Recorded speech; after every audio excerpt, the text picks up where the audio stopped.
Frida, vamos con video, por favor. Adelante.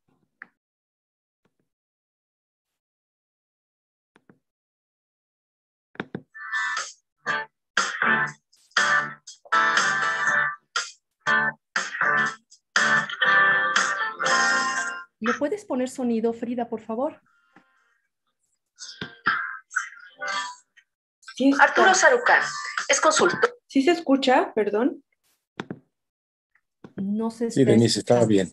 bien. Voy a poner yo el sonido. Si quieres, deja de compartir. Pongo yo el sonido porque parece ser que no se está escuchando. Ahora lo Se pongo. escucha con eco. Ok, a ver.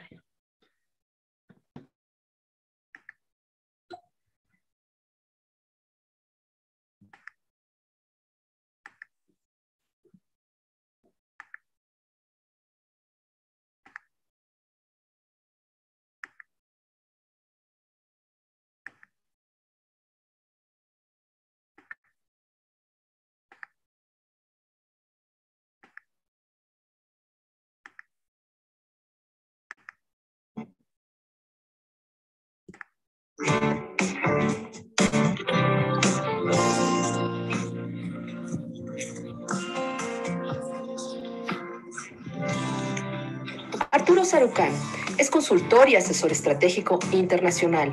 Preside la consultora Sarucán Associates LLC, basada en Washington, D.C.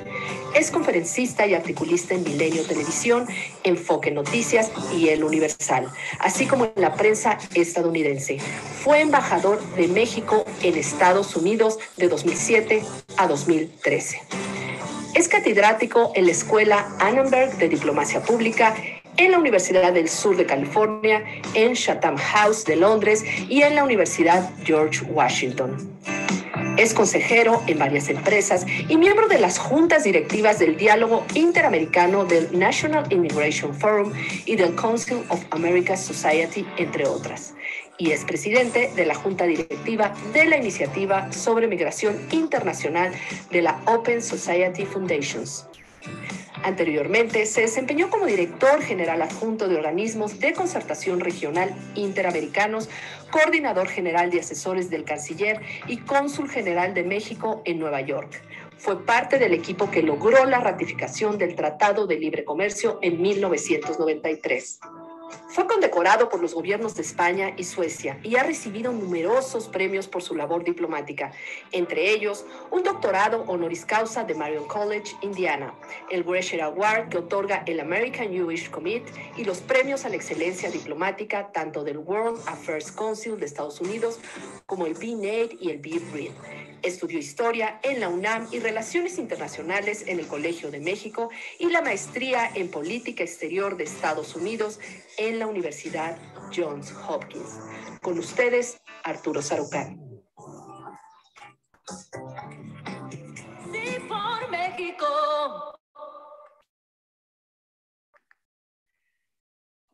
Muy buenas tardes, tengan todos ustedes bienvenidos a este su espacio Sí por México. Yo soy Denise Smith y hoy, bueno, venimos a hablar de un tema, permítanme,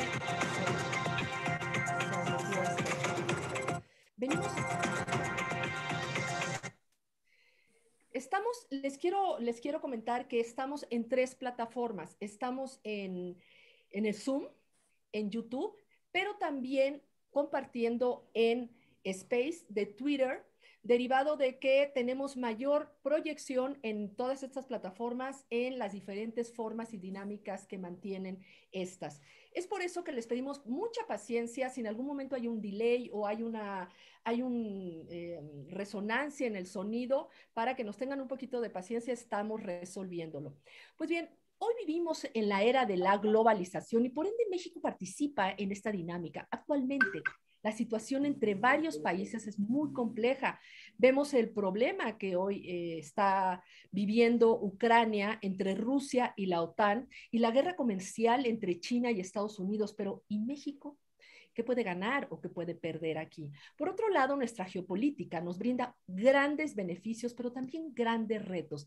En este momento tan complejo de la política interna de nuestro país, ¿cómo se encuentra a nivel de política exterior, particularmente con Estados Unidos, que es nuestro mayor socio comercial. Es por eso que hoy tenemos el gusto de recibir con nosotros a Arturo Sarucán, quien ha sido embajador en Estados Unidos y mantiene una estrecha relación con este país y con varios países. De hecho, nos dice que ahorita a las 7 en punto tenemos que cerrar porque pues tiene un compromiso con varios embajadores. Y hoy nos va a hablar de México-Estados Unidos 2022, tracción o impas. ¿Qué? ¿Por qué? ¿Por qué nos importa? Pues bienvenido, bienvenido Arturo, y le paso la palabra a Arturo Torrero. Adelante, Arturo, por favor. Muchas gracias, Denise. Bueno, pues con mucha pena vemos cómo está la situación de la diplomacia en nuestro país, en este gobierno. Por primera vez, pues México siempre se había caracterizado por tener un cuerpo diplomático de excelencia. Y sin lugar a dudas, no dicho por mí, sino por expertos, si hablamos del top 5 de los mejores embajadores que ha tenido México, sin lugar a duda, ahí está el embajador Arturo Sarucán. Arturo, te agradezco muchísimo y es muy importante que México escuche lo que tú tienes que decir porque hay muchísimo en cuestión. Muchas gracias. Adelante, Arturo. Gracias, Arturo, y gracias, Denise, y es un placer estar con ustedes, con esta plataforma y este esfuerzo de interacción y comunicación con la sociedad mexicana en momentos que efectivamente son fundamentales para el país y en momentos en donde además el sistema internacional nos recuerda que lo que ocurre en el extranjero importa, que este mantra desafortunado del presidente, en el sentido que la mejor política exterior es la política interna, es, por decirlo menos, miope. Y espero que en este rato que tengamos juntos pueda yo transmitirles a ustedes algunos de los temas importantes en los que se maneja lo que es sin duda la relación bilateral más importante de México en el mundo, que es la relación con Estados Unidos, una relación que impacta como ninguna otra el bienestar, la seguridad, la prosperidad de los mexicanos aquí en Estados Unidos. Hay que recordar que hay 35 millones de mexicoamericanos viviendo en Estados Unidos, 11 millones de mexicanos, 5 millones de mexicanos indocumentados, y evidentemente pues, a México y a su sociedad. Creo que como alguien que se formó como historiador antes de estudiar Relaciones Internacionales en el Colegio de México, yo estudié Historia en la Universidad Nacional, en la UNAM. Siempre es importante ubicar con un contexto histórico la relación entre México y Estados Unidos. Y no se preocupen, no se empiecen no empiecen a huir, no voy a hablar de la guerra, la invasión de Estados Unidos a México en el siglo XIX, voy a arrancar un poco más cerca de nuestro tiempo, pero hay un momento que creo que es muy importante entender porque habla de un arco de transformación fundamental de la relación y también de los retos y las oportunidades que esta relación conlleva. Y para hacerlo, voy a enmarcar este primer momento de discusión con ustedes en dos nadires de la relación México-Estados Unidos, de la época moderna. El primero de ellos se da en la década de los 80 y el segundo con la llegada de Donald Trump a la presidencia de los Estados Unidos. Son los dos puntos más bajos en la relación entre México y Estados Unidos de la era moderna. Pero lo que es muy interesante y muy curioso subrayar es que en medio de estos dos momentos de dislocación, hay una relación que se transforma de manera muy profunda. ¿Qué sucede en los 80s? Por primera vez en la relación bilateral entre México y Estados Unidos coinciden al mismo tiempo un tema que es de la agenda bilateral propiamente dicho, y uno que nada tiene que ver con la agenda entre México y Estados Unidos, de un tema regional que impacta el tono muscular de la relación. Y es que en los 80s, algunos de ustedes recordarán, que la principal prioridad de política exterior de México son los conflictos centroamericanos y la posición de México primero, alentar y apoyar algunos de los movimientos que buscaban derrocar gobiernos autoritarios, dictaduras en la región, y el papel que México y Francia en su momento jugaron para impulsar el cambio de paradigma político y constitutivo en Nicaragua, en El Salvador, sobre todo en estos dos países.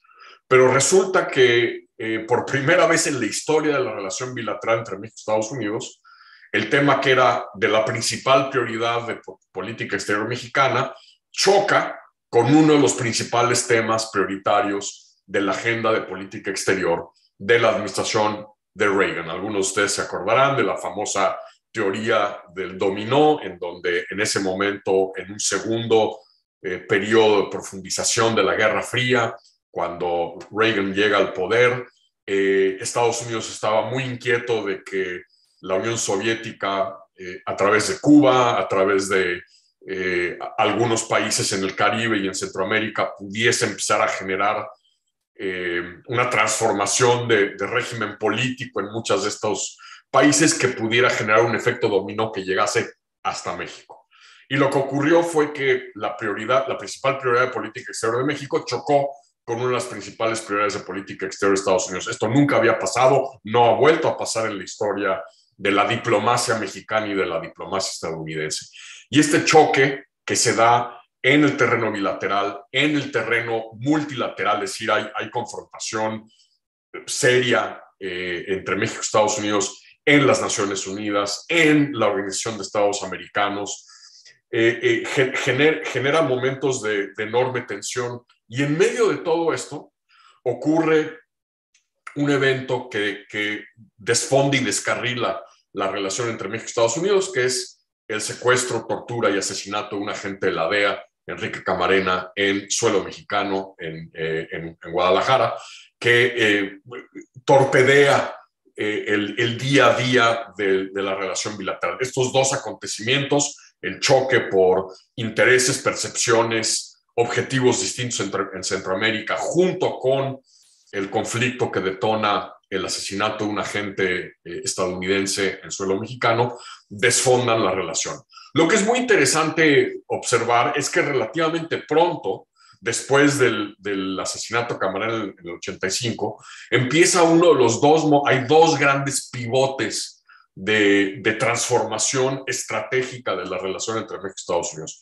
El primero, evidentemente, se da unos cuantos años después del asesinato de Camarena, con la decisión de negociar un acuerdo de libre comercio con Estados Unidos primero, y que luego se suma Canadá, la negociación del Telecán, que modifica de manera fundamental la manera en que México entiende su relación con Estados Unidos, opera en Washington. Hasta ese momento México siempre se había negado a jugar el juego de cabildeo que se juega todos los días en esta ciudad, en esta capital, con el argumento de que si nosotros cabildeábamos en Estados Unidos, entonces eso justificaría el cabildeo estadounidense en temas que en ese momento México seguía considerando como temas de política interna. Suena muy parecido a lo que estamos viviendo hoy, no es coincidencia. No hay que olvidar que Andrés Manuel López Obrador, su ADN es un ADN de ese priismo nacionalista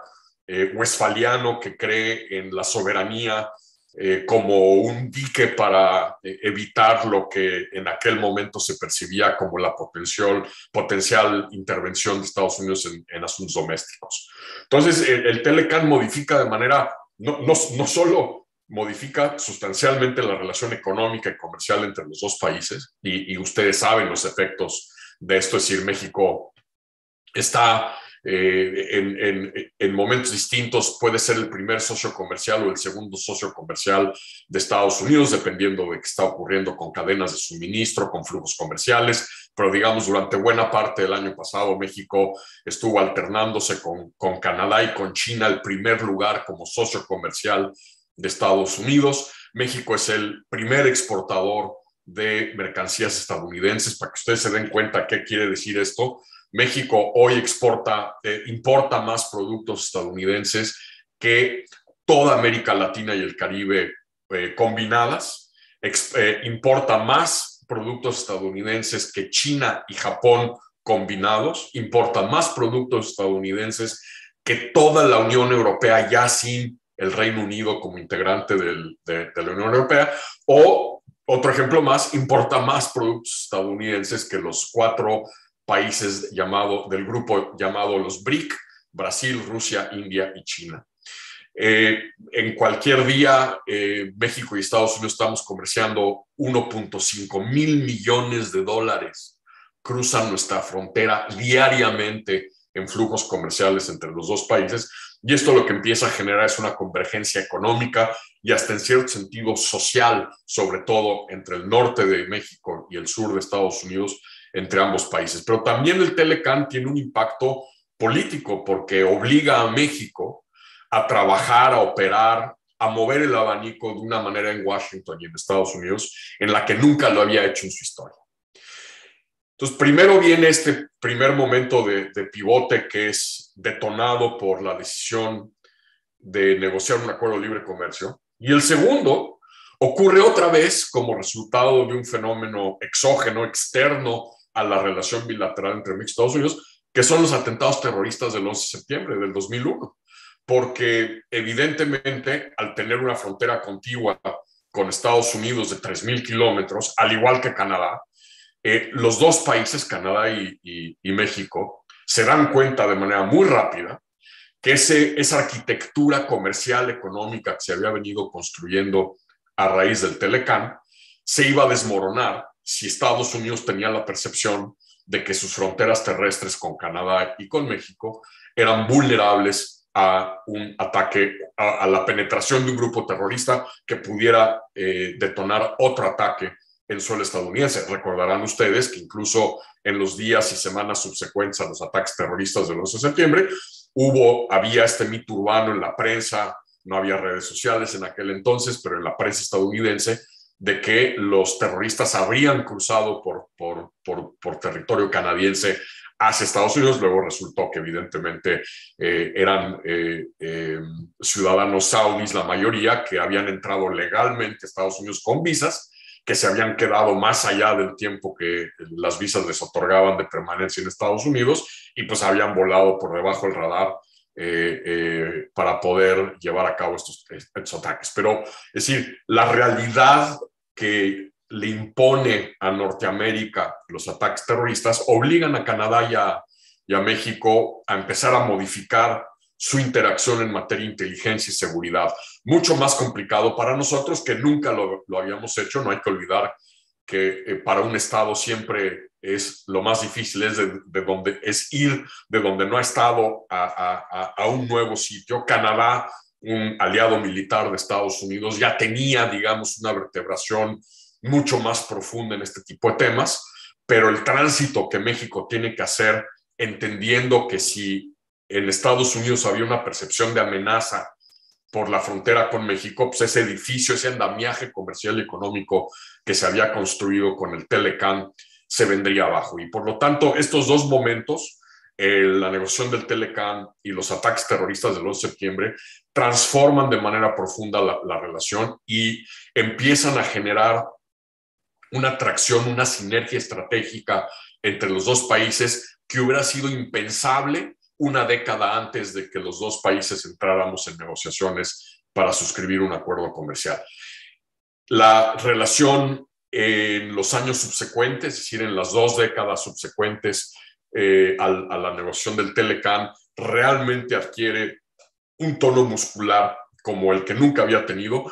Esto no quiere decir que la relación estuvo exenta de momentos de tensión y de desacuerdos. No puede ser de otra manera en una relación tan asimétrica en términos de poder como la que hay entre México y Estados Unidos, pero en términos generales, indistintamente de qué partido estaba en el gobierno en México o en Estados Unidos, había la convicción de que estos eran dos países que dependían profundamente el uno del otro para su bienestar, su seguridad, su prosperidad. Y esto le dio, repito, amén de de los varios momentos de discrepancia, de tensión que hubo en las décadas subsecuentes, le empezó a dar a México y a la relación con Estados Unidos un vector muy particular y muy importante en Estados Unidos y para Washington.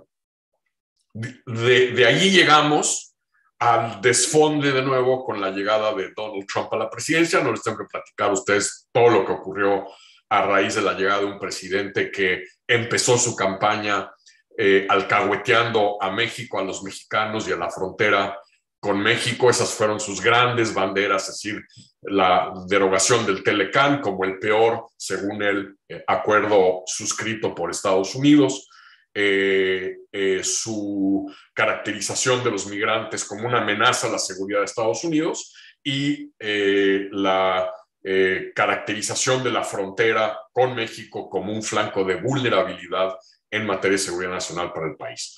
Y esa tónica se dio durante los 4 años, un presidente que lo que yo llamo la doctrina Sinatra, que hizo que la relación con México fuese a su manera emboscada, estuviera basada en amenazas que lamentablemente pudieron avanzar porque hubo 2 presidentes que cometieron errores de cálculo muy importantes en momentos distintos de la relación con Donald Trump, sobre todo Andrés Manuel López Obrador, cuando en marzo de 2019, ante las amenazas de Donald Trump de imponer aranceles punitivos en contra de las exportaciones mexicanas, si México no detenía la migración centroamericana, lamentablemente Andrés Manuel López Obrador decidió pestañear. Y digo que decidió pestañear porque uno de los efectos de estas 2 décadas y pico de profunda transformación de la relación son precisamente estas cadenas de suministro en Norteamérica integradas, en donde Estados Unidos no produce productos estadounidenses, nosotros no producimos productos mexicanos y Canadá no produce productos canadienses, producimos norteamericanos, productos norteamericanos. ¿A qué me refiero? De cada dólar que México exporta hoy a Estados Unidos, 40 centavos son de insumos estadounidenses. De cada dólar que Canadá exporta a Estados Unidos, hay 28 centavos de insumos estadounidenses. Es decir, lo que el Telecán generó a lo largo del tiempo fue la integración, la vertebración de nuestras cadenas de suministro y de nuestras plataformas de producción.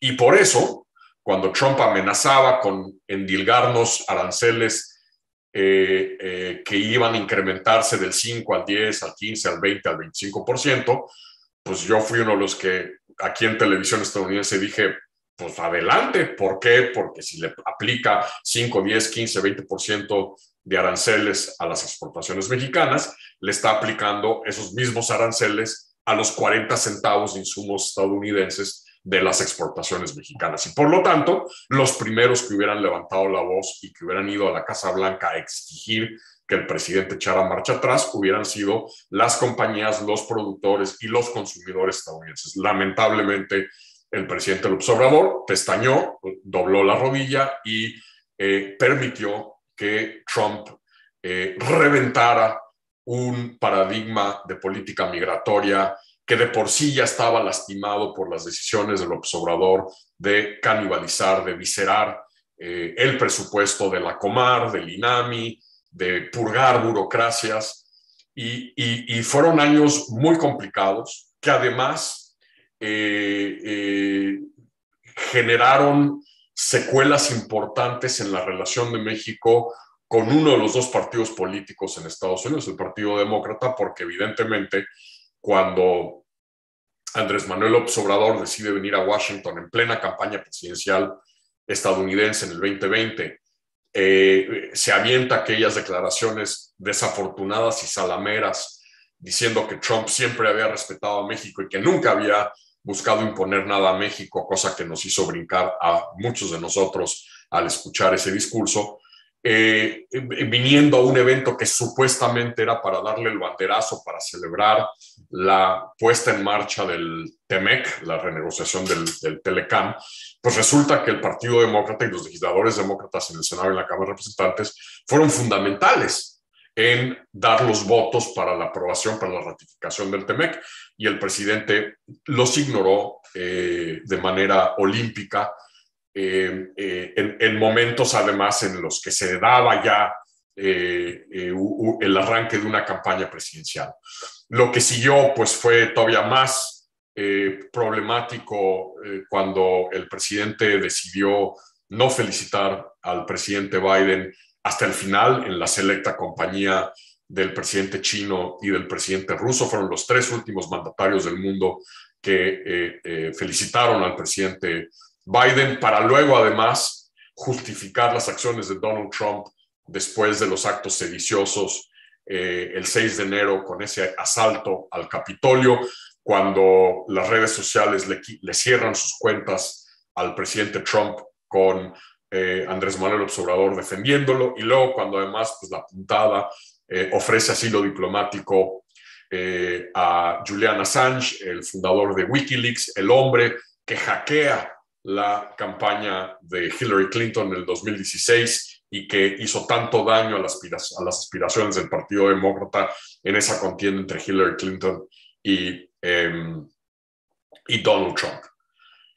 Afortunadamente, el presidente Biden no tiene gatos en la panza y tiene problemas mayores, tanto internos como externos, como para guardar rencores con el presidente de México. Y lo que ha sido muy importante es que el presidente Biden ha buscado normalizar lo más rápido posible la relación con México, buscando rescatar, relanzar mecanismos que fueron ignorados por Donald Trump durante sus 4 años, porque Donald Trump lo único que le importaba era que México detuviera a la migración centroamericana transitando por territorio mexicano a Estados Unidos. Todos los demás temas de la agenda bilateral o de la agenda mexicana le valían un verdadero rábano, pero lo que ha venido ocurriendo con Biden es que Biden poco a poco ha venido ampliando y rescatando mecanismos del andamiaje institucional de la relación bilateral que habían existido durante los últimos 20 años.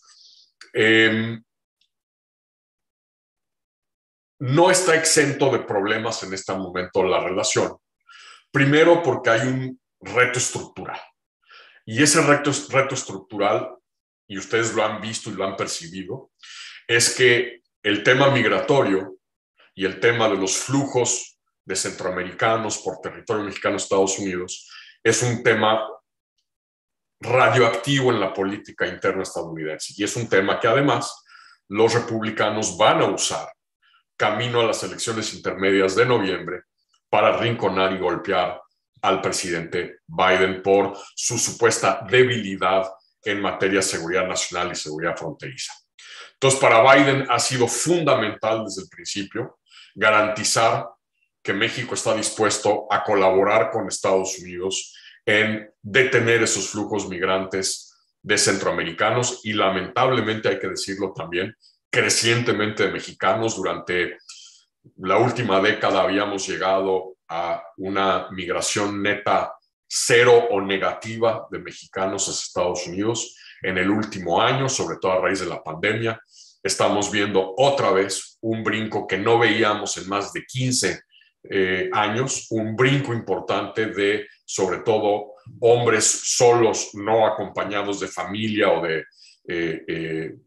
niños o de menores, de hombres mexicanos cruzando la frontera sin papeles hacia Estados Unidos. Y este va a ser un tema fundamental porque con un partido demócrata que hoy tiene una ventaja de apenas 8 escaños en la Cámara de Representantes y con eso la mayoría en la Cámara de Representantes, cuando en todas las elecciones intermedias en Estados Unidos desde la Segunda Guerra Civil el partido en el poder siempre pierde en promedio 25 escaños en las elecciones intermedias, pues con esos 8 escaños de ventaja el escenario más probable es que los republicanos recuperen la mayoría en la Cámara de Representantes en noviembre. Y este tema, el tema de la migración, la frontera, México como una vulnerabilidad, no hay que perder de vista que hace 2 fines de semana Trump estuvo en Texas apoyando ahí a algunos de sus candidatos en un evento con el gobernador de Texas, en donde en el contexto de lo que está ocurriendo en Ucrania reclamaba que Biden se equivocaba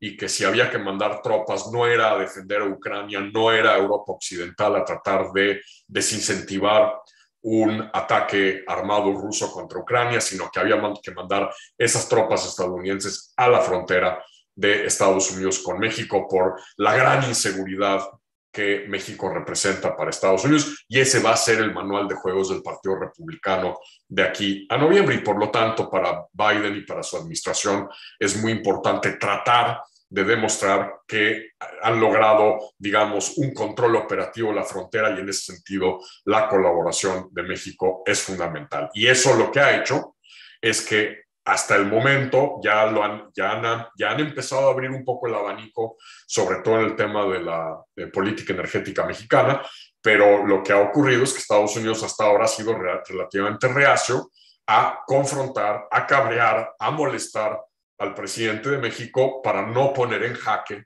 la colaboración en materia migratoria. A esto hay que agregar dos faltas de apetito.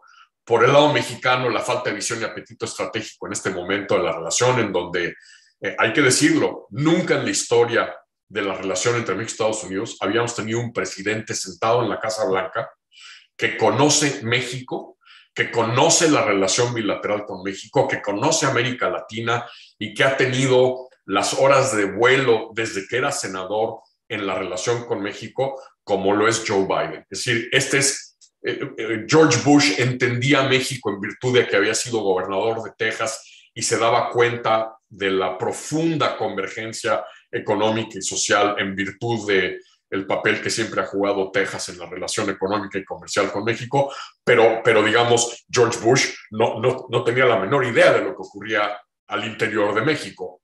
Joe Biden sí, Joe Biden ha estado presente en los momentos de cambio y de estos dos momentos de pivoteo fundamentales de la relación, como senador, como vicepresidente. Y pues evidentemente aquí habría una enorme oportunidad de aprovechar un presidente que sí conoce los temas y que además ha tenido experiencia directa en el manejo de la relación. El segundo problema es evidentemente tenemos un presidente que vive que en su cabeza recrea la relación entre México y Estados Unidos de la década de los 60s o los 70s, en donde hay una separación estricta entre los temas de política interna y de política bilateral, sin entender que la relación entre México y Estados Unidos es una relación interméstica, es decir, internacional y doméstica, que todos los temas de la agenda bilateral entre México y Estados Unidos son temas de la agenda política interna de Estados Unidos y de México, y que para poder avanzar en la relación bilateral hay que desatorar los nudos gordianos de todos los temas que conforman la agenda bilateral entre México y Estados Unidos. Piensen ustedes, seguridad fronteriza, migración, drogas, cooperación en materia de justicia, energía, biodiversidad en la zona fronteriza, recursos energéticos, infraestructura, agua. Todos estos temas son temas de política interna, y este gran error que comete el presidente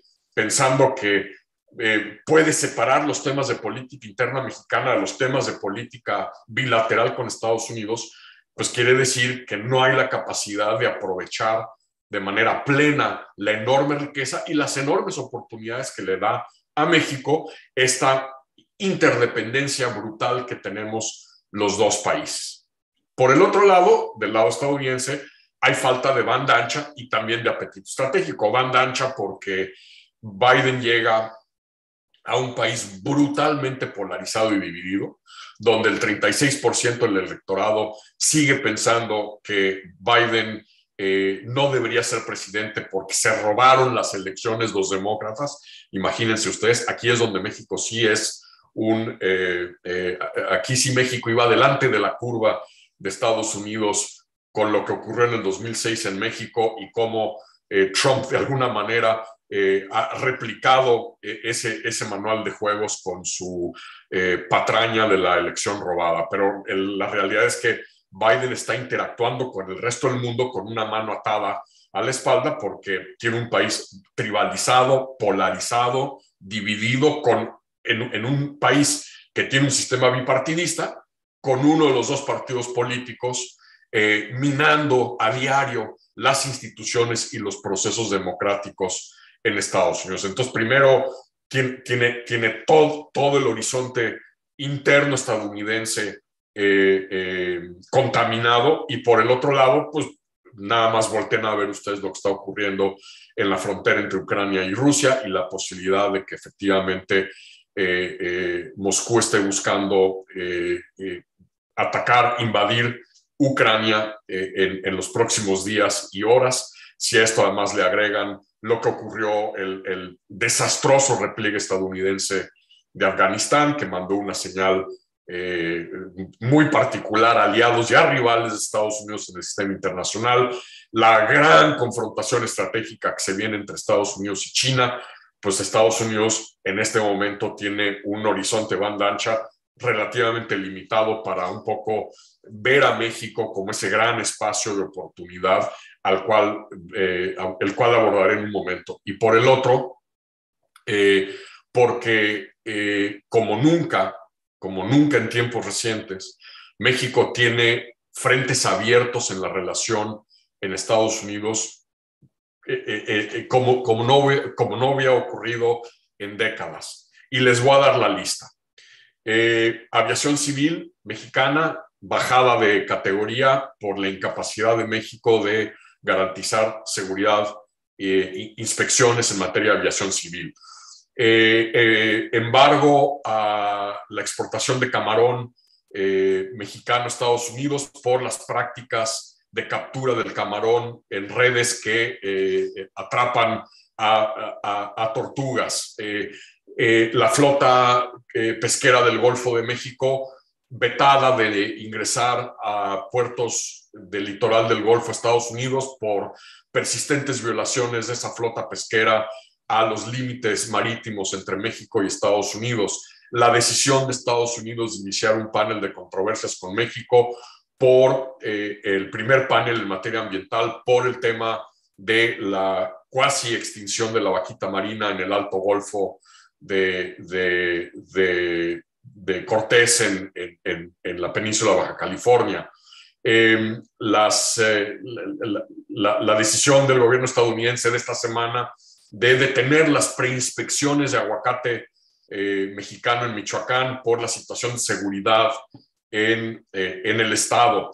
Los ataques de la sociedad civil, de las ONGs, de muchos legisladores demócratas por la manera en que México está tratando a los migrantes centroamericanos que están pasando por México o que están todavía del lado mexicano esperando poder cruzar a territorio estadounidense con la aplicación de estas políticas al amparo tanto de la pandemia como de la decisión de la Suprema Corte de que la administración Biden no puede suspender el nefasto programa de permanencia en México que fue instaurado por la administración Trump. Es decir, tenemos una cantidad de frentes abiertos brutales. Esto no quiere decir que la relación está reventando, pero ciertamente los focos de tensión y la multiplicidad en esos focos de tensión son un foco amarillo en momentos en los que además el presidente está recurriendo a la política exterior, ya sea para generar frentes de distracción o para ventilar algunas de sus frustraciones o de sus rencillas y rencores que tiene tanto con los demócratas por razones que tienen que ver con el 2006 y lo que él considera es el abandono del Partido Demócrata cuando lo deberían haber apoyado en su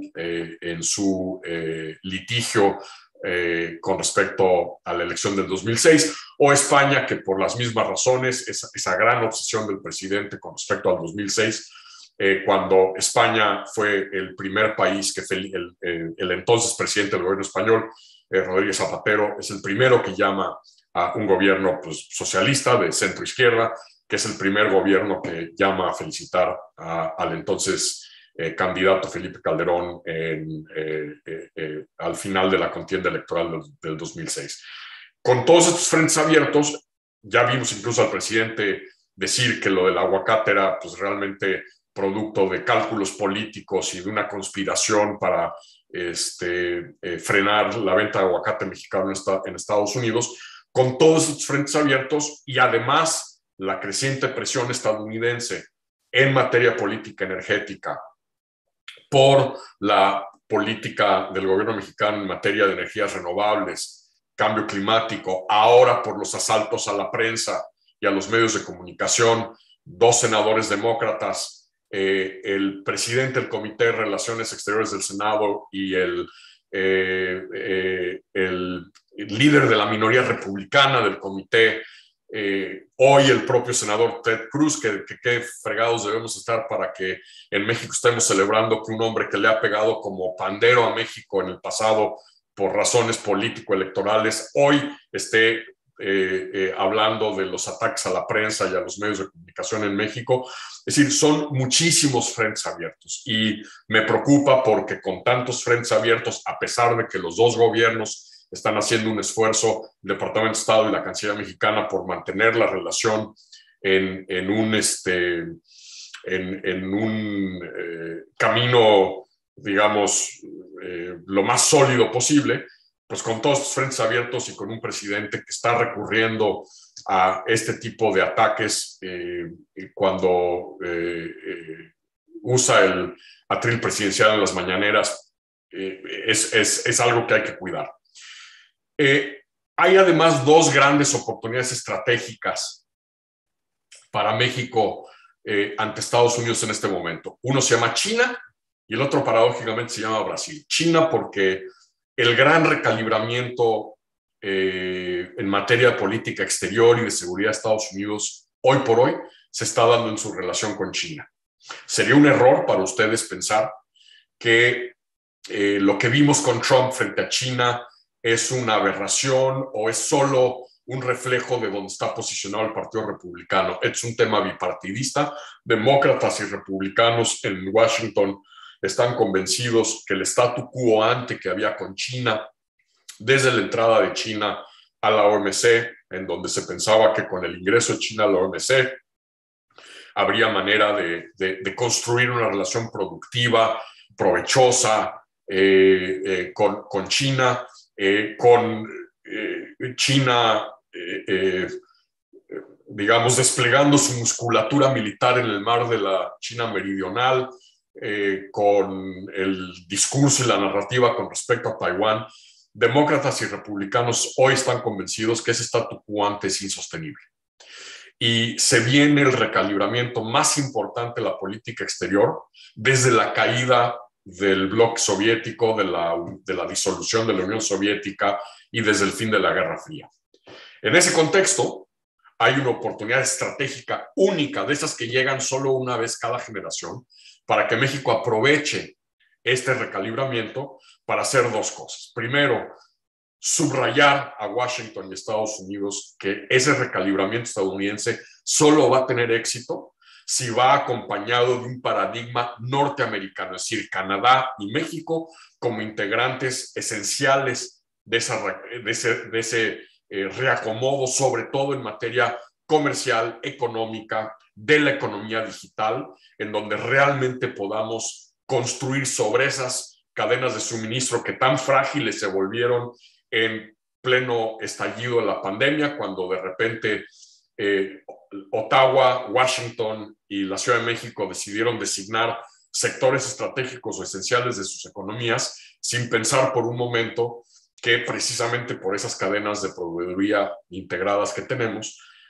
si no armonizábamos la designación de esos sectores estratégicos, íbamos a acabar haciendo lo que hicimos, que fue profundizar la dislocación de nuestras cadenas de suministro. Aquí hay una oportunidad única en función de ese recalibramiento estadounidense frente a China, de profundizar esas redes de suministro, de atraer inversiones estadounidenses que están en China a territorio mexicano para expandir inversiones, pero evidentemente por toda una serie de decisiones que están tomando en México, en donde crecientemente hay la percepción en el sector privado extranjero de que pues, el piso ya no está parejo, por las políticas del actual gobierno, pues esa oportunidad de lo que se llama el ally shoring o nearshoring, atraer y fortalecer y profundizar cadenas de suministro y realmente construir una economía digital del siglo XXI en Norteamérica, pueden estar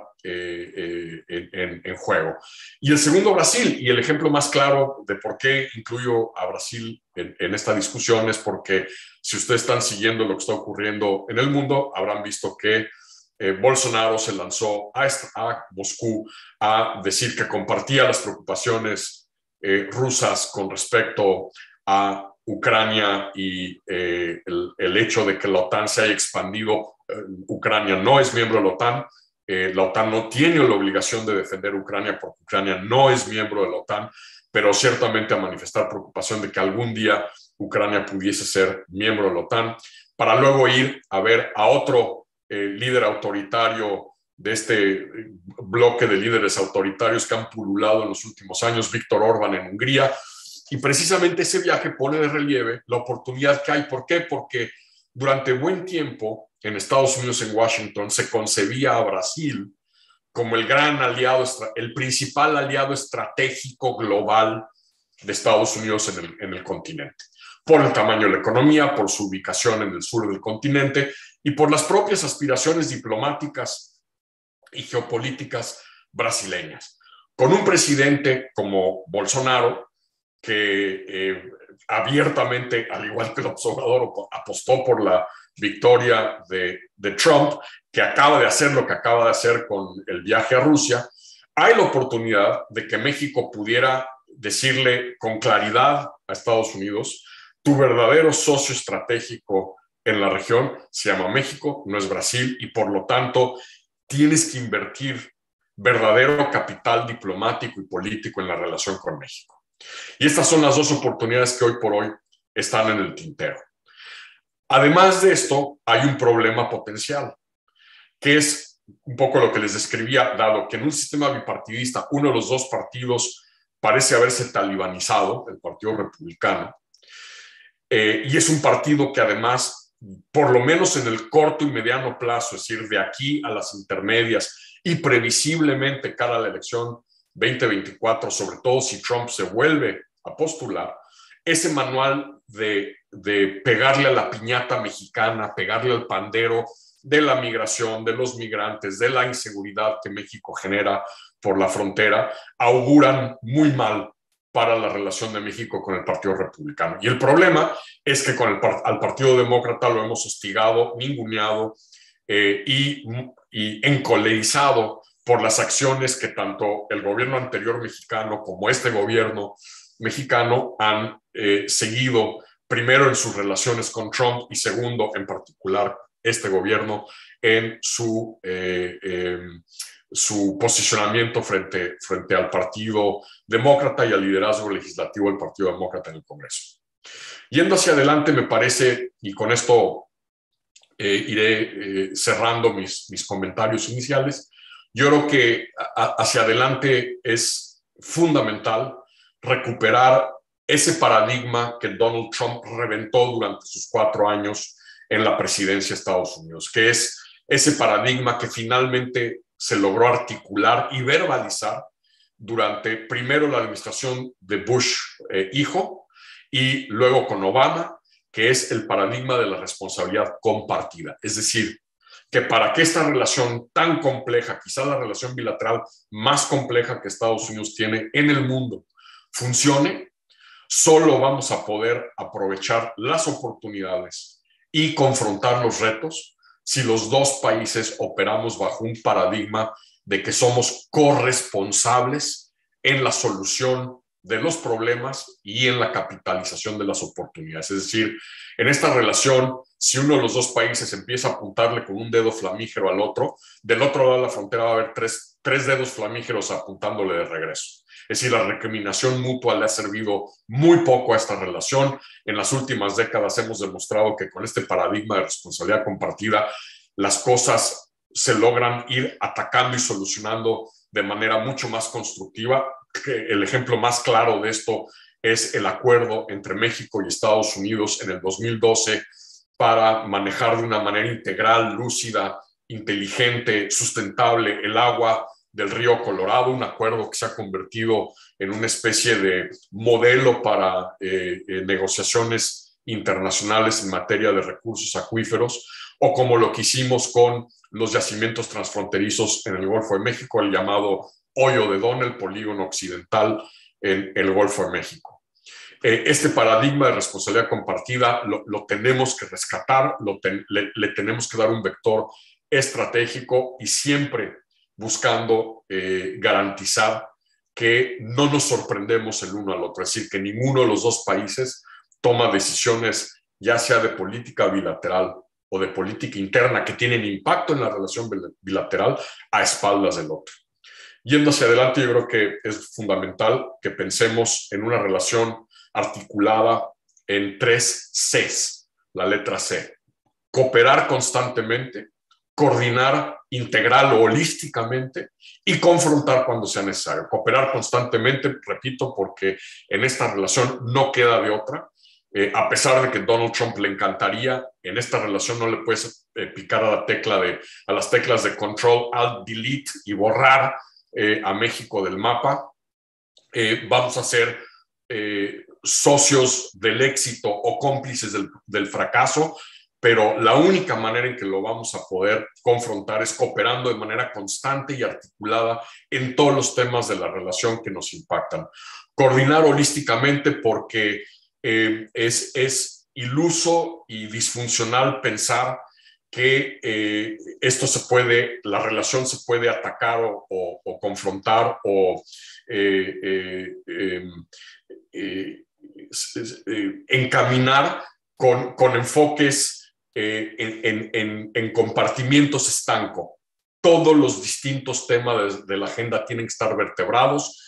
Todas las dependencias del gobierno estadounidense y el gobierno mexicano tienen que estar coordinadas, y luego de los dos lados de la frontera tenemos que tener estos mecanismos de coordinación integral en todos los temas de la agenda bilateral. Y precisamente por la simetría de la relación, confrontar cuando sea necesario, es decir, tener la madurez, como la hemos tenido en momentos distintos de nuestra relación en las últimas 2 décadas, que cuando hay diferendos, los hablamos, los discutimos, encontramos soluciones que no contaminen el resto de la agenda, que fue algo que hizo Donald Trump, reventando un principio fundamental, que era que cuando teníamos desavenencias en un tema específico de la relación, no metíamos otros temas de la agenda para palanquear o para presionar, sino que si había una disputa comercial, esta se resolvía dentro del compartimiento comercial. Si había una disputa en materia migratoria, se resolvía dentro del compartimiento migratorio. Lo que hizo Donald Trump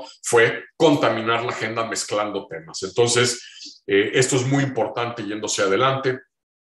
Yo sí les confieso, estoy crecientemente preocupado por lo que veo sucediendo en México, primero en términos de esta demolición de las instituciones del Estado, porque precisamente cuando subrayo la importancia que el gobierno mexicano trabaje de manera coordinada, integral, horizontal en el manejo de la relación bilateral, cuando tienes burocracias, dependencias, instituciones evisceradas, purgadas de cuadros que han servido a gobiernos de distintos colores, al Estado mexicano, pues esto te debilita tu capacidad precisamente de manejar una agenda tan compleja como la que hay con Estados Unidos.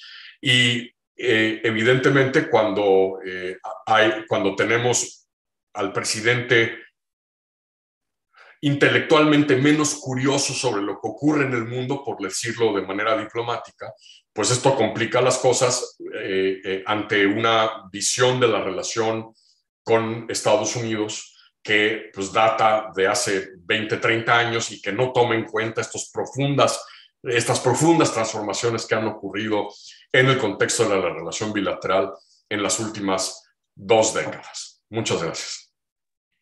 Muchas gracias, Arturo Sarucán. En verdad, un panorama muy complejo que se observa entre la relación México-Estados Unidos. No voy a profundizar porque hay muchas manos levantadas. Sé que te tienes que ir en 5 minutos. Entonces, vamos a priorizar las preguntas, las dudas, sobre todo los comentarios de nuestros asistentes. Muchas gracias, en verdad, muy claro y muy preocupante también. Vemos que está con nosotros Gerardo Trasloceros, que también ha sido embajador. Adelante, Gerardo, por favor. Hola, Arturo, un gusto escucharte. Una verdadera cátedra. Ojalá te escucharan sobre la manera clásica de conducir la relación con Estados Unidos y las oportunidades que tú ves. Tristemente, creo que muchos de nosotros vemos a un Biden sumamente paciente con México, ¿sí? Y un señor AMLO que busca dinamitar, ¿sí? En muchos frentes la relación con Estados Unidos, ¿no? Además de todos los agravios que tú mencionaste que ha tenido este gobierno con el gobierno Biden, el desprecio a los demócratas, esa simpatía por lo autoritario que tiene nuestro presidente también, que ahí hay una especie de convergencia con el mismo Bolsonaro, ¿sí? Pero yo quiero referirme a algunos de los temas candentes que están ahí en la agenda. Tienes razón, no hay que mezclarlo, pero ahorita está todo mezclado, ¿ok? Y es el Estado de Derecho en México, la lucha contra el narcotráfico, ¿sí? La reforma energética, ¿sí? Y recientemente el ataque a la libertad de prensa, los ataques contra el INE. O sea, si una de las banderas de Estados Unidos es la defensa de la democracia y todo lo que eso implica, pues aquí en México lo está haciendo todo para dinamitarlo. ¿Cuándo se va a agotar la paciencia del señor Biden por todas estas cuestiones? Esa es mi pregunta. Bueno, es un gusto verte, Gerardo, y gracias. A ver, repito, creo que hay varios funcionarios del equipo del presidente, incluyendo el presidente Biden, que tienen clara la película, lo que está ocurriendo en el país, pero lamentablemente esta prioridad dictada por la política interna estadounidense de tratar de desactivar este frente de ataque republicano por el tema del manejo de la frontera, pues ha hecho, como decía en mi presentación, que hayan sido muy cuidadosos en cómo van abordando estos otros temas de la agenda. En algunos ya empezaron a abrirla, el tema seguridad, muy claramente con la reactivación del diálogo en materia de seguridad. En los temas de política energética, más claro que el agua no puede ser, es decir, ya la Secretaría de Energía, el propio enviado especial del presidente para temas de cambio climático, Kerry, lo han subrayado, es decir, están preocupados por las potenciales violaciones de las políticas en materia energética mexicanas al TEMEC. Y lo que sí está pasando es que creo que de una manera, desde esa perspectiva de Biden buscando garantizar la voluntad de cooperación mexicana en materia de migración, política migratoria, lo que están haciendo es usando al Congreso, es decir, un poco es el Congreso el que está jugando en este momento, Gerardo, el papel de, es un poco el paradigma de policía bueno, policía malo. Es el Congreso, no es coincidencia que las 13 cartas que ha mandado el Congreso sobre los temas de violaciones potenciales al TEMEC por la política energética del gobierno vengan del Congreso, que han sido senadores quienes han manifestado su preocupación por la creciente militarización de las políticas públicas en México, que son senadores los que están levantando la voz. La carta que firmaron el ex candidato a la vicepresidencia con Hillary Clinton, el senador Tim Kaine, y el ex precandidato republicano Marco Rubio sobre las embestidas del presidente López Obrador a los medios de comunicación. Hoy las declaraciones de Cruz en ese mismo sentido, que repito, yo no se las voy a celebrar porque Cruz ha sido uno de los hombres que más le ha pegado a ese pandero trompiano de México como un frente de inseguridad, pero digamos, de donde están viniendo los puntos de presión, y creo que la administración, si te pones en sus zapatos inteligentemente, lo que está haciendo Gerardo es usando al Congreso para generar los frentes de presión al gobierno mexicano. Muchas gracias, Arturo. Muchas gracias, Gerardo. Bienvenido. Y ya sabemos que son las 7, pero tenemos a José Sarucán. No sé si es familiar tuyo. ¿Nos dejarías que pudiera abrir su micrófono nada más, no sé, para poder escucharlo? Pues, ¿qué de otra? Adelante, por favor. Esto no es petición mía de ninguna manera y yo no creo que puedo añadir nada más que el gusto de ver a un espléndido hijo explicando problemas realmente de gran profundidad y de gran significado para México y desde luego también para los Estados Unidos, que como Arturo lo ha dicho, son socios inseparables, yo diría, por lo menos mientras las condiciones que tengamos sean las actuales. Así que gracias y me da mucho gusto tener la oportunidad de escucharle, pero no, yo no tengo forma de inteligentemente y brevemente, además, participar en esto. Gracias. Pues qué lindo mensaje de tu padre, Arturo. No podía dejar de abrirle el micrófono, fue un minutito nada más. En verdad, señor Sarucán, José Sarucán, qué orgullo de hijo tiene. ¿Algún comentario final? Es al revés, pero bueno. Seguramente por algo eres lo que eres, Arturo. ¿Quieres dar algún mensaje final? Solamente subrayar que esta relación, es decir, es una verdad de perogrullo, pero no porque lo sea es menos relevante. Esta es la relación más importante de México en el mundo. Es una relación que ha venido a más, que repito, no está exenta de tensiones, de divergencias, de intereses que a veces no convergen, pero al final del día estas son dos sociedades y dos países que están llamados a converger, que están llamados, y no, a ver, ojo, no estoy diciendo que vamos a desaparecer fronteras, nos vamos a convertir en un solo país, son dos sociedades que están convergiendo, nada más hay que ver esa dinámica que muy poca gente en la Ciudad de México y en Washington DC entiende y conoce. Hay que ir a la zona fronteriza, a los dos países, para ver esa realidad de convergencia económica, social que hay. Y creo que poco a poco, algunos de ustedes recordarán, por ahí de principios de los 70s, Octavio Paz alguna vez dijo que México y Estados Unidos habían tenido muchos problemas en entenderse porque Estados Unidos no sabía escuchar y México no sabía hablar. Yo creo que es una de las cosas que ha venido cambiando. Es decir, creo que crecientemente a raíz de estas profundas transformaciones en la relación, México ha aprendido a hablar en Estados Unidos, a usar su capital diplomático, político, cultural en Estados Unidos. Y Estados Unidos, si bien no es perfecto y no es al grado al que a mí me gustaría verlo, ciertamente Estados Unidos ha venido poco a poco entendiendo cómo escuchar a México y entender lo importante que es esta relación, y lo vimos manifestado de manera muy clara, en particular con dos hombres y con dos presidentes muy distintos que vivieron coyunturas políticas, geopolíticas, internacionales muy diferentes, pero un George Bush y un Barack Obama entendieron esto e invirtieron capital político, y diría incluso un Bill Clinton, porque no hay que olvidar que Clinton, a pesar de las resistencias en su propio partido, en el 94 se avienta el tiro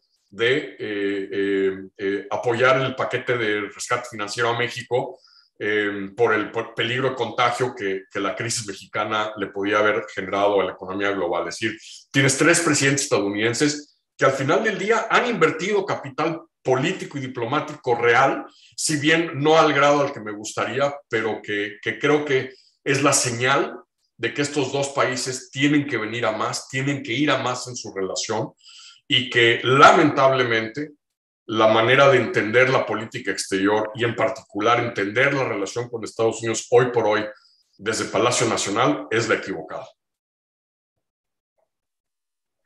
Pues no queremos que te vayas, Arturo. En verdad hay muchísima gente que está encantada con la relación, muchísimas preguntas en redes, pero bueno, sabemos que lo advertiste. te tenías que ir a las 7 y todavía nos regalaste 5 minutitos. En verdad, estamos muy agradecidos, muy clara tu explicación. Le paso rápido el micrófono a Arturo para que te pueda despedir, para que te puedas ir a tu compromiso. Adelante, Arturo, por favor. Gracias. Muchas gracias. Estoy impresionadísimo con la calidad de la cátedra y bueno, qué ponente, qué bárbaro. Y además el complemento estuvo magnífico. Tenemos el gran gusto de tener al gran rector Sarucán. Mi respeto y lo saludo, rector, con toda mi admiración. Tenemos también al embajador Gerardo Trasloceros, una intervención desde luego muy inteligente, y estas tres grandes personalidades que comparten tres elementos que, híjole, cómo nos hacen falta: erudición, inteligencia y amor por México. Muchísimas gracias, Arturo, muchísimas gracias a todos ustedes. Gracias a ustedes. Muchas gracias, Arturo. No te nos vayas rápido. Nada más, por favor, todos pueden abrir su micrófono para darle un fuerte abrazo a nuestro querido. Espérame.